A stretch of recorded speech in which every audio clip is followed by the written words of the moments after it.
मैं धर्मेंद्र आचार्य IAS YouTube channel पर आप लोगों का स्वागत करता हूं। आज हम लोग प्रायद्वीपीय भारत के द्वितीय खंड पर विचार विमर्श करेंगे और इस खंड में मुख्य रूप से विंध्याचल पर्वत श्रृंखला, सतपुड़ा पर्वत श्रृंखला, बघेल खंड के पठार, छोटा नागपुर के पठार एवं मेघालय के पठार पर हम लोग विचार विमर्श करेंगे। पहले हम लोग विंध्याचल पर्वत श्रेणी पर विचार विमर्श करते हैं। विंध्याचल पर्वत श्रेणी मालवा के पठार के दक्षिण में अवस्थित है और यह नर्मदा के उत्तर में पश्चिम से पूरब की ओर लगभग 1200 किलोमीटर में फैला हुआ है। इसकी औसत ऊंचाई 600 मीटर से लेकर 900 मीटर के बीच में है और ये विंध्याचल पर्वत श्रेणी नर्मदा के उत्तरी भ्रंश घाटी को बनाता है। तो इस तरह से हम देखते हैं विंध्याचल पर्वत ब्लॉक पर्वत का उदाहरण है।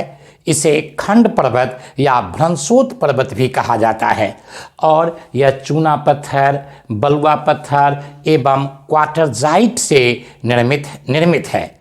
ये विंध्याचल पर्वत श्रेणी के कई स्थानीय नाम हैं, जैसे इसे गुजरात और मध्य प्रदेश के पश्चिमी भाग में विंध्याचल के नाम से जानते हैं। इसी तरह से इसे मध्य प्रदेश के पूर्वी भाग में भारनेर पर्वत श्रेणी के नाम से जानते हैं और बिहार में इसे कैमूर श्रेणी के नाम से पुकारा जाता है। ये विंध्याचल पर्वत श्रेणी हीरा के लिए भी प्रसिद्ध है। हीरा का यहाँ पर भंडार है और खास करके पन्ना वाले क्षेत्र में अगर मध्य प्रदेश में आप देखें तो हीरा के लिए यह अपना महत्व रखता है। वैसे लाइमस्टोन के लिए भी, वैसे मैग्नीज के लिए भी और कुछ हद तक लोहा के भी अयस्क इन क्षेत्रों में पाए जाते हैं। तो कुल मिलाकर के विंध्याचल पर्वत श्रेणी एक महत्वपूर्ण पर्वत श्रेणी है जो भारत के मध्य में पूरब से लेकर के पश्चिम तक लगभग 1200 किलोमीटर में फैला हुआ है। अब हम लोग सतपुड़ा रेंज के बारे में विचार विमर्श करते हैं।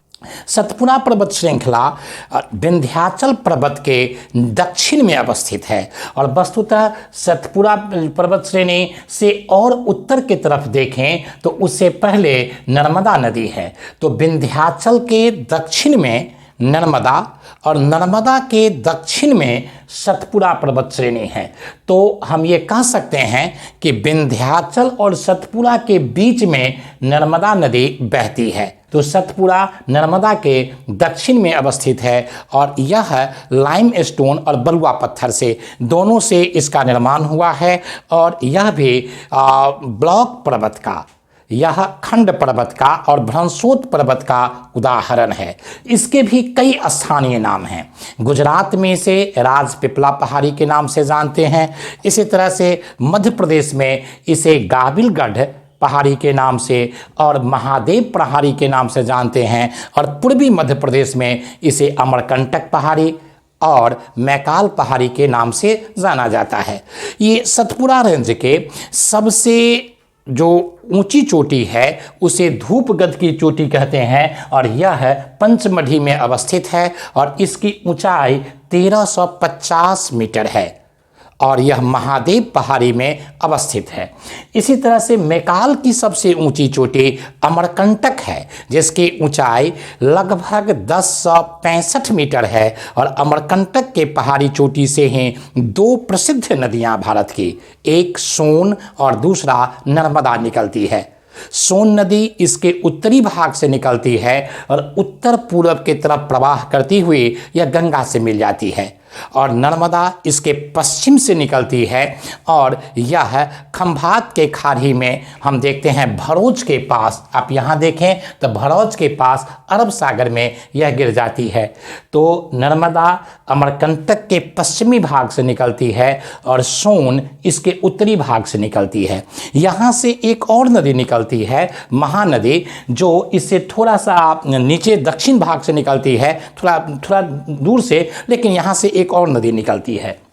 इसी तरह से हम देखते हैं महादेव पहाड़ी के दक्षिण भाग को में बैतूल का पठार है और बैतूल के पठार से ही ताप्ती नदी निकलती है। ये तापी नदी पश्चिम की तरफ बहती हुई सूरत के पास अरब सागर में गिरती है। और तापी नदी के दक्षिण में देखें तो यहाँ पर अजंता पहाड़ी है।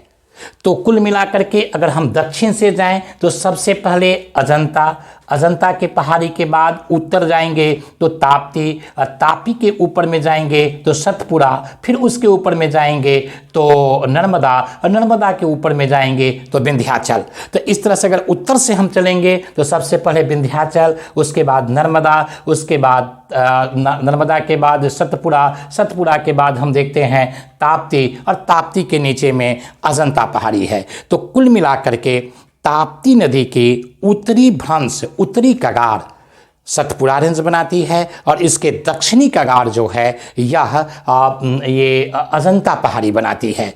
तो भारत की 3 प्रमुख नदियां, एक दामोदर, दूसरा नर्मदा और तीसरा ताप्ती, ये तीनों भ्रंश घाटी से बहने वाली नदी है। और इस दोनों के नदी के बगल में खास करके नर्मदा और ताप्ती देखें तो दोनों तरफ, एक तरफ विंध्याचल और इसके इस तरफ हम देखते हैं तो सतपुड़ा, ये भ्रंशोत पर्वत से ये घिरा हुआ है, उसके बीच में बहती है यह।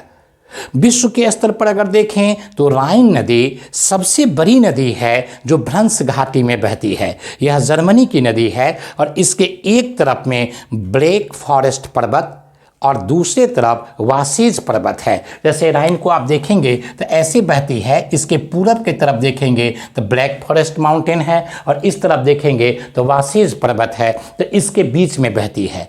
और इसी की एक सहायक नदी रूर नदी है, जिसकी चर्चा हम लोग अभी जब छोटा नागपुर के पठार की बात करेंगे तो करेंगे। तो भारत में 3 नदी ध्यान रखेंगे, नर्मदा, दूसरा ताप्ती और तीसरा दामोदर। दामोदर की भी बात अभी हम लोग कुछ देर के बाद करेंगे। अब हम लोग बघेलखंड के पठार की बातचीत करते हैं। बघेलखंड का पठार कैमूर के पूर्वी भाग में अवस्थित है। कैमूर श्रेणी की चर्चा हम लोग कर रहे थे कि यही विंध्याचल का जो बिहार में नाम है वो कैमूर श्रेणी नाम है और इसके पूर्व में अवस्थित है। यह मुख्य रूप से छत्तीसगढ़ और मध्य प्रदेश में अवस्थित है और इसका निर्माण चूना पत्थर से हुआ है।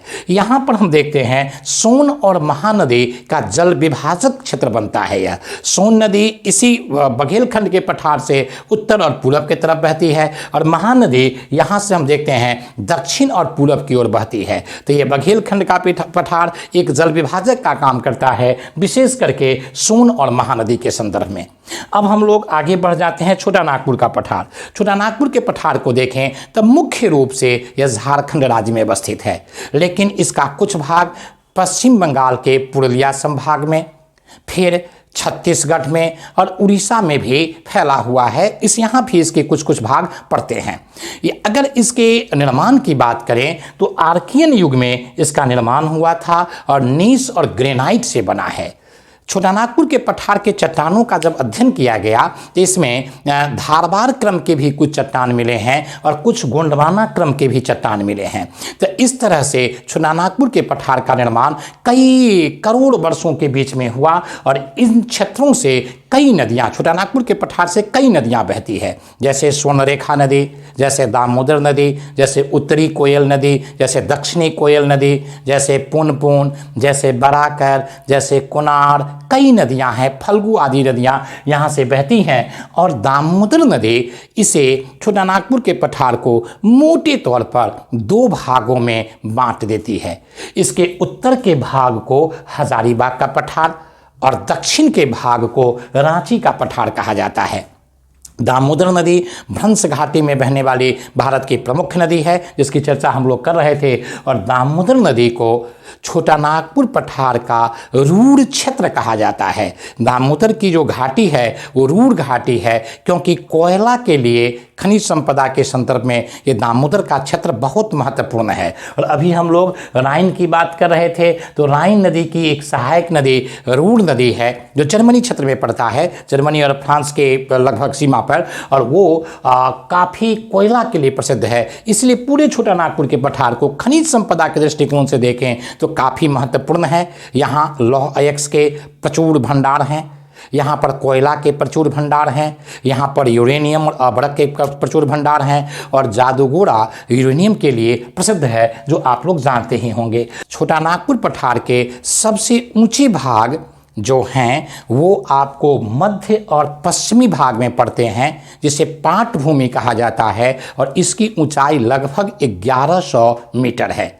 छोटा नागपुर पठार में आप देखेंगे कि पारसनाथ की पहाड़ी है, जो 23वें तीर्थंकर के नाम पर इसका नाम रखा गया था। और खनिज संपदा के दृष्टिकोण से तो हम लोग बातचीत कर ही लिए हैं। लौह अयस्क, कोयला, अभ्रक और यूरेनियम यहाँ पर बड़े स्तर पर प्रचुर मात्रा में पाए जाते हैं।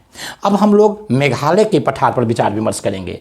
मेघालय का पठार जो है वो मुख्य रूप से मेघालय में अवस्थित है, लेकिन इसके कुछ भाग असम में भी पड़ता है। और मेघालय के पठार छोटा नागपुर पठार के पूर्वी विस्तार माना जाता है। इसी क्षेत्र में मेघालय के पठार में ही गारो, खासी और जयंतिया पहाड़ है। और खास करके खासी के नीचे में देखें तो खासी पहाड़ी के नीचे में चेरापूंजी पड़ता है, जहां पर 1102 सेंटीमीटर वार्षिक वर्षा होती है। और इससे मात्र 16 किलोमीटर पश्चिम की तरफ हम जाएंगे तो माउंसी नाम जगह है, जहां पर प्रतिवर्ष 1150 सेंटीमीटर वर्षा होती है। और यह दोनों स्थल विश्व में सबसे अधिक वार्षिक वर्षा होने वाला जगह है। यहाँ पर सबसे अधिक वर्षा होने का एक बड़ा कारण यह है कि इसके अगल बगल में कई पर्वत श्रेणियाँ हैं, कई उच्च भूमियाँ हैं, जैसे गारो, खासी, जयंतिया तो स्वयं हो ही गया।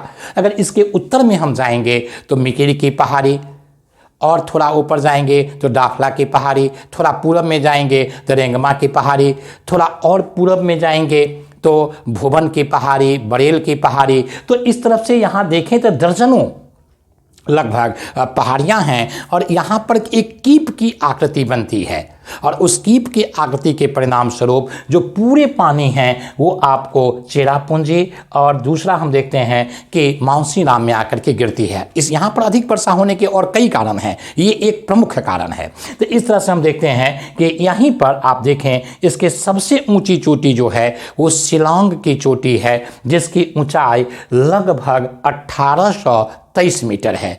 और नौक्रेक जो गारो की सबसे ऊंची चोटी है, इसका 1515 मीटर ऊंचाई है। और इस तरह से हम देखते हैं कि मेघालय के पठार खनिज के दृष्टिकोण से यह भी महत्वपूर्ण है। यहाँ भी लौह भंडार पाए जाते हैं, लौह अयस्क के भंडार पाए जाते हैं।